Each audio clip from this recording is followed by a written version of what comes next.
Hello दोस्तों, आज हम रिव्यू करने वाले हैं सॉकनी के डेली ट्रेनर राइड 17 का। इनका सबसे प्रीमियम डेली ट्रेनर इंडिया में है ट्रायम्फ 21 और राइड 17 इसके एक लेवल नीचे आता है। ऑल्दो इस बार के वर्जन में दोनों शूज के काफी सारे फीचर्स कॉमन हैं। डिस्क्लेमर के तौर पर हम आपको ये बताना चाहेंगे कि शू हमने खुद से लिया है और इस पे अराउंड 60 किलोमीटर तक रन कर चुके हैं। शुरू करते इसके स्टार्टिंग फीचर्स के साथ। मैं हूं सिद्धार्थ, मैं हूं अनु और आप देख रहे हैं जॉगर्स जर्नल।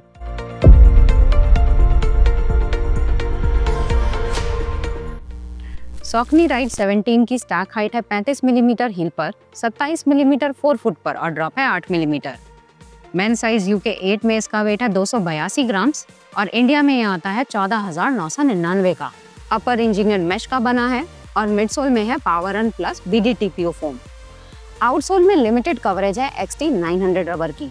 अब बारी आती है लाइक्स की और पहला लाइक है मिडसोल अपडेट। हमने इसका प्रेडिसेसर राइड 16 यूज नहीं किया पर 15 जरूर किया था। 16th वर्जन मेनली एक अपर अपडेट था, यानी मिडसोल वाइज 15 और 16 सेम थे। इन दोनों शूज में सॉकनी ने पावर एंड EVA का इस्तेमाल किया था। ऑनेस्ट ओपिनियन दे तो फोम काइंड ऑफ आउटडेटेड लगा। ना इसका बाउंस नोटिसेबल था, ना ही सॉफ्टनेस। राइड 17 को एक मेजर ओवरहॉल की जरूरत थी और मेजर ओवरहॉल मिला पावर रन प्लस का। हमने जितने भी BDTPO फोम्स ट्राई किए हैं उनमें से सॉकनी का वर्जन ज्यादा बाउंसी लगा। ट्रायम्फ 20 और 21 में इसका स्लाइटली सॉफ्टर वर्जन है, पर राइड 17 थोड़ा फॉर्मर, ज्यादा प्रोनाउंस्ड रिबाउंड देता है, जो फास्टर रनर्स अप्रिशिएट करेंगे। आप जितना तेज भागोगे, आपके एफर्ट्स को मिडसोल उतना रिवॉर्ड करेगा। दूसरा लाइक है फेनोमेनल अपर। राइड 15 का अपर हमें काफी पसंद आया था। 17 में इसे भी एलिवेट किया गया है। अपर बहुत ही स्ट्रक्चर्ड है और लॉकडाउन बेहतरीन। इसका स्टैंड आउट फीचर है सिक्योर फिट, जो पैरों को सेंटर्ड रखता है। इसके अपर पे बेस्ड है हमारा अगला लाइक, एक्सेप्शनल ड्यूरेबिलिटी। सॉकनी ने इस शू में क्वालिटी मटेरियल्स का इस्तेमाल किया है। फिट, फील और टच से इसका कंस्ट्रक्शन एकदम सॉलिड लगता है। पावर रन प्लस A6 के फ्लाइट फोम ब्लास्ट प्लस से भी ड्यूरेबल लगा और आउटसोल का XT 900 रबर 60 किलोमीटर के बाद कोई भी वेयर एंड टेयर शो नहीं कर रहा। चौथा लाइक है शू का करंट प्राइस। टेक्निकली ये राइड सीरीज का लेटेस्ट वर्जन है, पर इसे लॉन्च हुए ऑलमोस्ट 1 साल हो चुका है।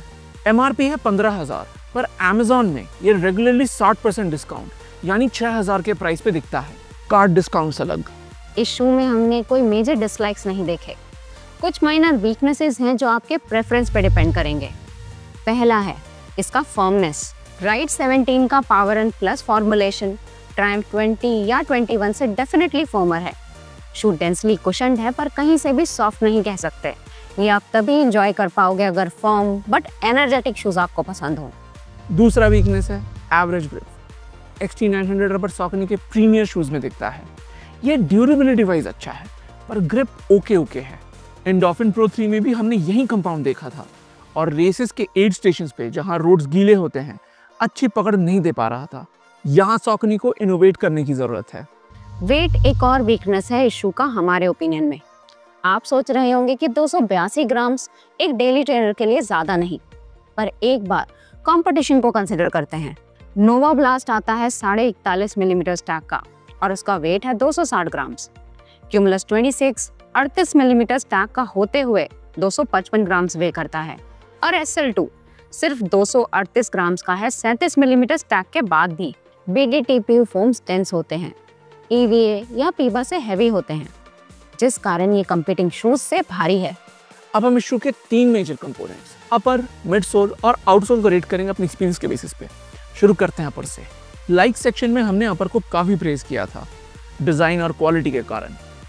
इवन शूज के गसेट्स भी वेल कंस्ट्रक्टेड है। गसेट्स कपड़े या फैब्रिक का पीस होता है जो शू के टंग को कनेक्ट करता है अपर से, ताकि टंग अपनी जगह पे बना रहे, रनिंग के दौरान स्लाइड न करे। इसे हम देंगे 4 आउट ऑफ 5। मिडसोल लाइवली है, डायनामिक है, पर यहाँ हम इंसोल के बारे में भी बात करना चाहेंगे। इसमें डाला गया इंसोल पावर एंड प्लस का ही बना है, जो मिडसोल से सॉफ्टर रखा गया है कुशनिंग एक्सपीरियंस एलिवेट करने के लिए। मेजॉरिटी ब्रांड्स इंसोल पे उतना ध्यान नहीं देते, तो ये डेफिनेटली एक पॉजिटिव एस्पेक्ट है सॉकनी शूज का। मिडसोल को हम देंगे 7.75 आउट ऑफ 10। आउटसोल ही एक ऐसा एरिया है जहां राइड 17 कम स्कोर करता है।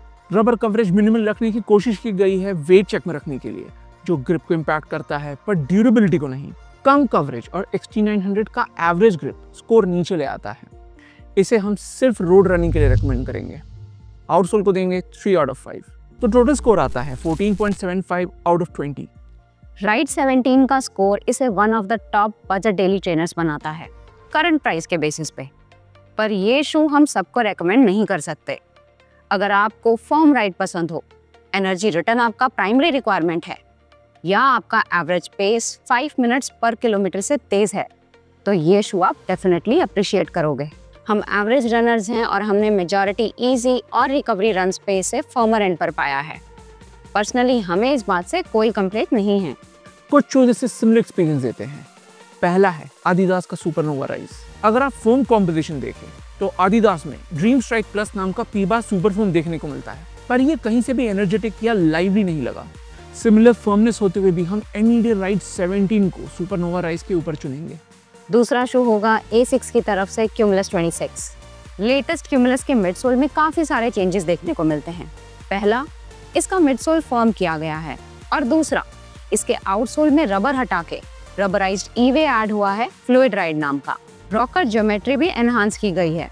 क्यूमुलस का एडवांटेज है लेसर MRP और लाइट वेट होना, पर अभी वीडियो पब्लिश करते वक्त आप राइड 17 को चीपर पाओगे। तीसरा शू है प्यूमा मैग्नीफाई नाइट्रो 2। इसमें प्यूमा इस्तेमाल करता है सुपर क्रिटिकल नाइट्रोजन इन्फ्यूज नाइट्रोफोम का। मिडसोल इनहेरेंटली स्प्रिंगी है और इसका अपर भी स्ट्रक्चर्ड, वेल बिल्ट। सरप्राइजिंग बात है कि सुपर क्रिटिकल मिडसोल होते हुए भी ये आता है 278 ग्राम का। राइड ज्यादा बाउंसी है, पर मैग्नीफाई में प्यूमा ग्रिप है जिसका ट्रैक्शन मार्केट लीडिंग है। इन दोनों में आपको जो भी शूज चीपर मिले वो कंसिडर करें। दोनों ही शूज बेहतरीन हैं। तो ये था हमारा रिव्यू सॉकनी राइड 17 का। डिस्क्रिप्शन बॉक्स में हमने कुछ एफिलिएट लिंक्स दिए हैं अगर आप इन शूज को परचेज करना चाहो तो। रिव्यू पसंद आया या इससे कोई वैल्यू मिला तो लाइक और सब्सक्राइब जरूर कीजिएगा। अगले में मिलते हैं। Thank you and good bye.